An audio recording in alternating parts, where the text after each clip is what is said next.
Kurnool bus ప్రమాదం కేసులో కీలక పరిణామం చోటు చేసుకుంది. వైసీపీకి నోటీసులు ఇచ్చారు పోలీసులు.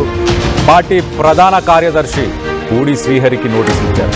కర్నూలు బస్సు ప్రమాదంపై తప్పుడు ప్రచారం చేశారని నోటీసులు జారీ చేసినట్టు తెలుస్తుంది.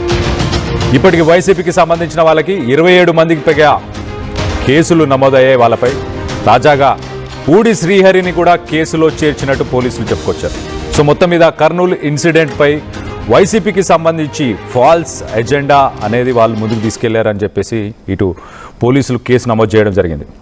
రూలింగ్ టీడీపీ ఉన్న సమయంలో రాత్రిపూట బెల్ట్ షాప్ నుంచి ఆ బైక్ నడిపిన ఎర్రిస్వామి వీళ్ళకి అసలు మద్యం ఎలా అమ్మారు, మద్యం వాళ్ళకి ఎలా దొరికింది, ఇల్లీగల్ బెల్ట్ షాపులు ఉన్నాయి కాబట్టే ఇదంతా జరిగిందని చెప్పేసి వైసీపీకి సంబంధించిన క్యాడర్ కానీ వైసీపీకి సంబంధించిన సోషల్ మీడియా మాధ్యమాల్లో దీనిపై చాలా చక్కర్లు కొట్టాయి పోస్టులు. సో దానిపై చర్చ నడిచింది. సో దాని తర్వాత ప్రస్తుతానికి అసలు యాక్సిడెంట్ కావడానికి కారణమే ఆ ఇల్లీగల్ బెల్ట్ షాప్. హైవేకి అతి దగ్గరలో ఇల్లీగల్ బెల్ట్ షాప్ ఉంది, మద్యం వైన్ షాప్ ఉంది కాబట్టే ఇదంతా జరిగిందని చెప్పేసి కాజ్ ఆఫ్ యాక్సిడెంట్పై వైసీపీ లీడర్లు అలాగే సోషల్ మీడియా అకౌంట్స్లో పోస్టులను సర్క్యులేట్ చేశారు. ఈ 2 వీలర్ నడిపిన ఎర్రిస్వామి వీళ్ళు మద్యం సేవించడానికి కారణం ఆ బెల్ట్ షాప్ అని చెప్పేసి చెప్పుకొస్తున్నారు. అలాగే గవర్నమెంట్ కూడా ఇల్లీగల్గా ఈ బెల్ట్ షాప్లని అఫీషియల్గానే గవర్నమెంట్ రన్ చేస్తుంది అని చెప్పేసి మధ్యాంధ్ర ప్రదేశ్ అన్న పదాన్ని వాడుతూ సోషల్ మీడియాలో చక్కర్లు కొట్టాయి పోస్టులు. సో గవర్నమెంట్ కూడా దీనికి బాధ్యత వహించాలి అని చెప్పేసి, అలాగే పార్టీ ఏం డిమాండ్ చేసిందంటే ప్రతి ఒక్క ఎవరైతే బస్సులో చనిపోయారో ప్రతి ఒక్కరికి 1 కోటి రూపాయలు కంపెన్సేషన్ ఇవ్వాలి. ఎక్సైజ్ మినిస్ట్రీ దీనిపై యాక్షన్ తీసుకునే ప్రయత్నం చేసినట్టు తెలుస్తుంది. సో మొత్తం మీద ఇటు టీడీపీ లీడర్సు అలాగే టీడీపీ ప్రభుత్వము అలాగే ఫేక్ లిక్కర్ అంటే ఇల్లీగల్గా ఈ బెల్ట్ షాప్ పెట్టి ఫేక్ లిక్కర్ ట్రేడింగ్ జరిగింది కాబట్టి ఈ యాక్సిడెంట్కి ఇదే కారణాలని వైసీపీకి సంబంధించి ఎజెండా, ఒక ఫాల్స్ ఎజెండా అని చెప్పేసి మొత్తం మీద పోలీసులు అయితే దీనిపై కేసు నమోదు చేశారు. 27 మంది పైన కేసులు నమోదు చేశారు. దాంట్లో తాజాగా పూడి శ్రీహరిని ఈ కేసులో ఆయన పేరుని కూడా దీంట్లో చేర్చినట్టు తెలుస్తుంది. పోలీస్ ఇన్వెస్టిగేషన్ చాలా క్లియర్గా చెబుతుంది, మోటార్ సైకిల్ బైక్ నడిపిన వాళ్ళు మద్యం మత్తులోనే ఈ యాక్సిడెంట్ జరిగింది. మొదటగా ఈ యాక్సిడెంట్ జరిగినప్పుడు వాళ్ళు మద్యం సేవించారు. దానికి సంబంధించిన విజువల్స్ అన్నీ కూడా మనం గతంలో చూసాం, సీసీటీవీలో చూసాం. వాళ్ళు 2 క్వార్టర్లు కొనుక్కోవడం, దాని తర్వాత మళ్ళీ అర్ధరాత్రి 1:48 సమయంలో ఆ సమయంలో కూడా ఒక బెల్ట్ షాప్లో మద్యం తీసుకున్నారు. సో మొత్తం మీద అదే ప్రధాన కారణం అంటూ సోషల్ మీడియాలో పోస్టులు అయితే మొత్తానికి చక్కర్లు కొట్టాయి. కాబట్టి ఇటు ప్రభుత్వానికి సంబంధించి ఇటు ఎక్సైజ్ డిపార్ట్మెంట్ని వాళ్ళు దూషించారు.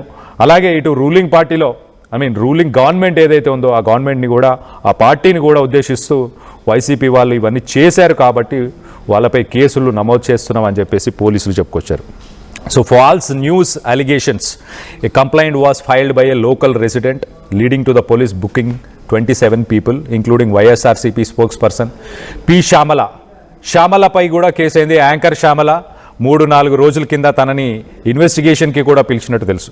సో మొత్తం మీద ఇలా సేఫ్టీ వైలేషన్స్ ఇవన్నీ చేశారు కాబట్టి వైసీపీకి సంబంధించిన 27 మంది నేతలపై కేసులు అయినట్టు తెలుస్తుంది. సో దీనికి సంబంధించి మరిన్ని వివరాలు తెలుసుకునే ప్రయత్నం చేద్దాం.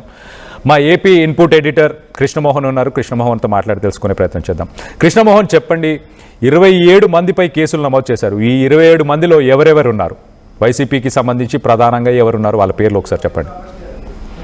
బేసిక్ గా ఈ కేసుకు సంబంధించి ఏదైతే కర్నూలు బస్సు యాక్సిడెంట్ అయిందో ఆ బస్సుకు సంబంధించిన యాక్సిడెంట్ అయిన కేసులో ఎవరైతే నిందితులు మద్యం సేవించారో ఆ మద్యం సేవించిన దగ్గర ఒకటి గవర్నమెంట్ షాపుల్లో మద్యం సేవించారు, రెండవది ప్రైవేట్ అంటే ప్రైవేట్ గా అమ్మే మద్యం షాపుల్లో కూడా లిక్కర్ సేవించారనేది జనసేన నాయకులు మాట్లాడిన పరిస్థితి. దానికి సంబంధించిన కొంత సీసీ ఫుటేజ్ కూడా క్లియర్ గా మెన్షన్ చేశారు. సో ఆ నేపథ్యంలోనే ఈ కేసుకు సంబంధించి కర్నూలు పోలీసులు రాంగ్ ఇన్ఫర్మేషన్ ఇచ్చారు. వాళ్ళు కేవలం మద్యం తాగారు, సరే అది గవర్నమెంట్ దాంట్లోనే మద్యం తాగారు కానీ ఎక్కడ బైక్ షాపుల్లో మద్యం తాగలేదు అనేది ప్రభుత్వ వాదన. ఆ నేపథ్యంలోనే వీళ్ళకి దాదాపుగా 23 మంది మీద 27 మంది మీద కేసులు నమోదు చేసిన పరిస్థితి అయితే ఉంది. సోషల్ మీడియాలో కావచ్చు, అక్కడ దీని మీద బలంగా మాట్లాడిన వెంకటరెడ్డి కావచ్చు, లేకపోతే శ్యామల కావచ్చు, ఇక వైసీపీ తరఫున మాట్లాడే ఎవరైతే వ్యక్తులు ఉన్నారో వాళ్ళందరి మీద కూడా కేసులు పెట్టారు. అయితే ఈ కేసులు చివరికి ఈరోజు జగన్మోహన్ రెడ్డి ఉంటున్న కేంద్ర పార్టీ కార్యాలయంలోకి కర్నూలు పోలీసులు అడుగుపెట్టారు. గవర్నమెంట్ మారిన తర్వాత ఈ 18 నెలల తర్వాత మొదటిసారి పోలీసులు జగన్మోహన్ రెడ్డి అధికార పార్టీ కార్యాలయం, అంటే ఇప్పుడు అధికార పార్టీ కార్యాలయం ఇల్లు రెండు ఒకటే కాబట్టి అక్కడికి చేరుకునే ప్రయత్నం చేశారు. అక్కడ పార్టీ వ్యవహారాలు చూస్తున్నారు. ఆయన జనరల్ సెక్రటరీగా ఉన్న శ్రీహరిని కూడా కలిసి శ్రీహరికి నోటీసులు ఇచ్చి ప్రయత్నం అయితే చేశారు. మీరు పలానా రోజు రావాలని చెప్పి డిక్లేర్ చేశారు. అయితే ఇప్పటి వరకు దీన్ని కొంత పార్టీ సీరియస్ గా తీసుకున్నట్టుగా ఉంది. ఎందుకంటే పార్టీ కార్యాలయంలోకి పోలీసులు రావడం, అందులో తమ పార్టీ జనరల్ సెక్రటరీగా ఉన్న శ్రీహరి మీడియా ఇన్ఛార్జ్ కూడా ఉన్నాడు. ఆయన మీడియా తన ద్వారానే వ్యవహారానంతా నడిపించారనేది పోలీసుల అభియోగం. ఆ నేపథ్యంలోనే ఈరోజు శ్రీహరికి కూడా నోటీసులు ఇచ్చారు. ఇప్పటికే వెంకటరెడ్డికి కావచ్చు, శ్యామరాకు కావచ్చు, వాళ్ళందరికీ నోటీసులు ఇచ్చి పిలిపించారు. వాళ్ళందరూ కూడా కర్నూలులో స్టేషన్ ముందు వచ్చారు. వాళ్ళ విచారణ కూడా హాజరయ్యారు. అయితే ఇప్పుడు శ్రీహరి ఎప్పుడు హాజరవుతారు అనేది చూడాలి. దానికి సంబంధించి ఇంటర్నల్ గా ఏం జరిగింది అనేది కొంచెం సమాచారం అయితే రావాల్సిన పరిస్థితి ఉంది. కాబట్టి ఇప్పటి వరకు జరుగుతున్న వ్యవహారంలో ఇప్పటికీ పోలీసులు కొంచెం సీరియస్ గానే కేసును తీసుకున్నట్టుగా కనబడుతుంది. చాలా వరకు ఎక్కడికక్కడ ఈ కేసుకు సంబంధించిన వాళ్ళందరి మీద కూడా అరెస్టులు జరుగుతున్నాయి. కొంత మీడియా వాళ్ళ మీద కూడా దీనికి సంబంధించి నోటీసులు కూడా ఇచ్చిన పరిస్థితి అయితే ఉంది. మరి ఓవరాల్ గా ఈ కేసు ముందు ఎటువంటి మలుపులు జరుగుతుందని కూడా చూడాల్సిన పరిస్థితి అయితే ఉంది. అయితే కృష్ణమోహన్, వైసీపీకి సంబంధించిన నేతలు కానీ ఎవరైనా దీనిపై స్పందించారా? అసలు ఈ ఫేక్ న్యూస్ని స్ప్రెడ్ చేశారని పోలీసులు ఆరోపిస్తున్నారు కదా, దానిపై వైసీపీ నేతలు ఏమైనా స్పందించారా? ఈ కేసుకు సంబంధించి నిన్న కర్నూలులో శ్యామల మాట్లాడారు, వెంకటరెడ్డి మాట్లాడారు. మాకున్న సమాచారాన్ని మేము క్లియర్ గా ముందుగా పెట్టాం. అయితే అప్పటికప్పుడు మళ్ళీ ఆ బెల్ట్ షాపుల్ని ప్రభుత్వం చేతిలో ఉంది కాబట్టి బెల్ట్ షాపుల్ని ఎత్తేసారని కూడా మాట్లాడిన పరిస్థితి అయితే ఉంది. వైకాపా నేతలు దీని మీద సీరియస్ గానే మాట్లాడుతున్నారు.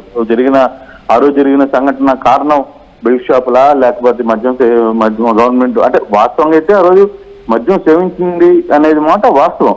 అయితే ఫర్దర్ గా జరుగుతున్న ఆహారంలో మాత్రం ఎటువంటి సినారియో ఉంది. ఇప్పుడు గవర్నమెంట్ దీనికి ఏ విధంగా ముందుకు వెళ్తుంది, అయితే దీని మీద రోజు వైకాపా నేతలు, వైకాపా శ్రేణులు మాత్రం కొంత ఆర్గ్యుమెంట్ చేస్తున్నాయి, కొంత దాని మీద స్పందించే ప్రయత్నం అయితే చేస్తున్నారు. అయితే ఇది ఎంత దూరం ముందుకు వెళ్తుంది, ఓన్లీ నోటీసుల వరకు పరిమితం అవుతాయా, అరెస్టులు అవుతాయా అనేది కూడా చూడాల్సిన పరిస్థితి అయితే ఉంది. కళ్యాణ్.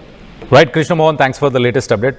మొత్తం మీద మనం పొద్దున్నే చూసాం, ఇటు బస్సుకు సంబంధించిన ఘటనలో ఇటు వేమూరి వినోద్, వేమూరి కావేరీ ట్రావెల్స్కి సంబంధించిన ఓనర్ యజమాని, ఆయనకి బెయిల్ దొరికింది కర్నూలు కోర్టులో, ఆయనకి బెయిల్ దొరకడం జరిగింది. సో మొత్తం మీద ప్రస్తుతానికి వైసీపీ అయితే ఒక ఫేక్ అజెండాని, ఒక ఫేక్ న్యూస్ని వాళ్ళ సోషల్ మీడియా మాధ్యమంలో దాన్ని సర్క్యులేట్ చేశారు కాబట్టి దానిపై చర్యలు తీసుకునే విధంగా ప్రస్తుతానికి పోలీసులు నోటీసులు అయితే వైసీపీకి సంబంధించిన 27 మంది నేతలపై కేసులు నమోదు చేశారు. వాళ్ళందరినీ కూడా విచారణకు హాజరవ్వమని అడుగుతున్నట్టు చాలా క్లియర్గా తెలుస్తుంది. సో దీనికి సంబంధించి వైసీపీ నేతలు అయితే ఏవైతే ఫ్యాక్ట్స్ ఉన్నాయో వాటినే ముందు పెట్టే ప్రయత్నం చేశాం మేము అని చెప్పేసి వాళ్ళు చెప్పుకొస్తున్నారు. సో దీనిపై మీ అభిప్రాయాలు ఏంటనేది, ఇటు ఈ బస్సు ఇన్సిడెంట్లో వాళ్ళు మద్యం సేవించిన విషయం ఇటు వాస్తవం, ఇటు పోలీసులు ధృవీకరించారు, అందరూ ధృవీకరించారు, ఇటు సీసీటీవీ ఫుటేజెస్ ఇవన్నీ కూడా ఉన్నాయి. ఇవన్నీ ఉన్న వేళ మరి మద్యం వల్లనే ఇదంతా జరిగిందంటారా, బెల్ట్ షాపులు వాళ్ళకి మద్యాన్ని అమ్మడం వల్ల జరిగిందని మీరు అభిప్రాయపడుతున్నారా, మీరు ఎవరితో ఏకీభవిస్తున్నారా అన్నది కింద కామెంట్ రూపంలో తెలియపరచండి. ఇల్లైనా ఫ్యాక్టరీ అయినా క్లినిక్ అయినా రూఫ్ ఉంటే safe. Truzon solar system install చేయండి, బిల్ తో పాటు బీపీ తగ్గించండి. నువ్వు సూపర్ స్టార్ అయ్యా. Truzon solar power, super power. చరిత్ర సృష్టించినోడు ఇప్పుడు ఆ చరిత్రని తిరగరాయబోతున్నాడు. అబద్ధాల గోడల్ని బద్దలు కొట్టి నిజాలను రాగా మీ ముందుంచబోతున్నాడు.